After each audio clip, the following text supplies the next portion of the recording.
आप जो भी हो, मुझे लगता है आप साइंस के चक्कर में पड़ना चाहते हैं, खास तौर से आइंस्टाइन के वो रिलेटिविटी वाले झमेले में। बता दे कि ये चीजें इतनी डिफिकल्ट है कि खुद आइंस्टीन को भी कभी कभी अपनी दाढ़ी खुजलाने का मन किया होगा। इमेजिन कीजिए आप ट्रेन में चाय पी रहे हैं, अचानक एक तेज रफ्तार वाली बुलेट ट्रेन निकल जाती है और आपके हाथ से चाय छलक जाती है। अब आप ये बताइए, चाय किसकी गलती से छलकी, आपकी या बुलेट ट्रेन की? यही है रिलेटिविटी का चक्कर।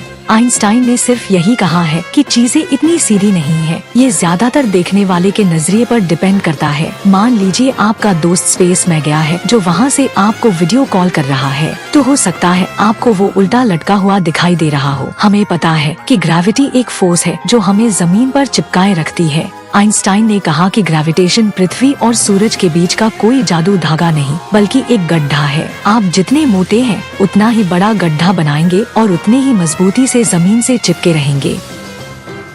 आइंस्टाइन को थ्योरी ऑफ रिलेटिविटी दिए आज 100 साल से भी ज्यादा वक्त हो चुका है। हमें पता है कि ये आज भी फेमस है। माना कि जमाना बदल चुका है, टेक्नोलॉजी बदल गई है, लेकिन इस बदलते जमाने में भी इसकी अहमियत बदले नहीं है। लेकिन क्यों? ऐसा इसलिए क्योंकि इन थ्योरीज ने सब कुछ बदल कर रख दिया है। आइंस्टाइन के जनरल रिलेटिविटी थ्योरी आने से पहले हमें ये समझ में नहीं आया कि ग्रेविटेशनल फोर्स आखिर काम कैसे करता है। अगर ऐसा है तो न्यूटन ने क्या कहा था ग्रेविटी के बारे में? न्यूटन ने हमें जो बताया वो सिर्फ एक फॉर्मूला था, जो ये समझने के लिए है कि ग्रेविटी क्या कर सकता है, इसका स्ट्रेंथ क्या है। वो ये नहीं बताता कि एक्चुअली में ग्रेविटी कैसे अपना काम करता है, वो कैसे अपना जादू दिखाता है। तो क्या न्यूटन ने इसके ऊपर ध्यान नहीं दिया? क्यों नहीं? इसलिए तो उन्होंने लिखा कि ये एक क्रिटिकल सवाल है जिसका जवाब सॉल्व किया जाना जरूरी है, पर फिलहाल के लिए इसे समझना पढ़ने वाले के समझ और नजरिए पर छोड़ा जाता है। फिर आइंस्टाइन ने इसे पढ़ा और जवाब धुंध निकाला। वो 1905 में अपना स्पेशल रिलेटिविटी पेश करता है, जहां उन्होंने टाइम और स्पेस को लेकर हमारी समझ को रीडिफाइन किया।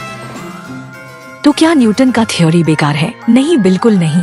ये रोजमर्रा की जिंदगी में ग्रेविटी को समझने के लिए काफी अच्छा है। न्यूटन ने सोचा कि ग्रेविटी कोई इनविजिबल फोर्स की तरह काम करता है, मानो सूरज और पृथ्वी के बीच एक धागा बंधा हुआ है जो उन्हें खींचता है। लेकिन न्यूटन का नियम सुपर फास्ट ऑब्जेक्ट्स या सुपर स्ट्रॉन्ग ग्रेविटेशनल फील्ड जैसे ब्लैक होल जैसे चीजों पर एक्यूरेट नहीं होता। आइंस्टाइन भी उलझन में थे कि आखिर सूरज पृथ्वी को ऑर्बिट में कैसे रखता है और इसमें ग्रेविटी क्या है। वो इस बारे में सोचते रहे और 1907 में एक दिन आइंस्टाइन ने कुछ ऐसा सोच लिया जो उनके लाइफ का सबसे हैप्पीएस्ट थॉट बन गया। आइंस्टाइन ने सोचा कि क्या हो अगर ग्रेविटेशन कोई धागा या फोर्स नहीं, बल्कि स्पेस और टाइम के ताने बाने में पैदा हुए एक हिसाब का ही नतीजा हो।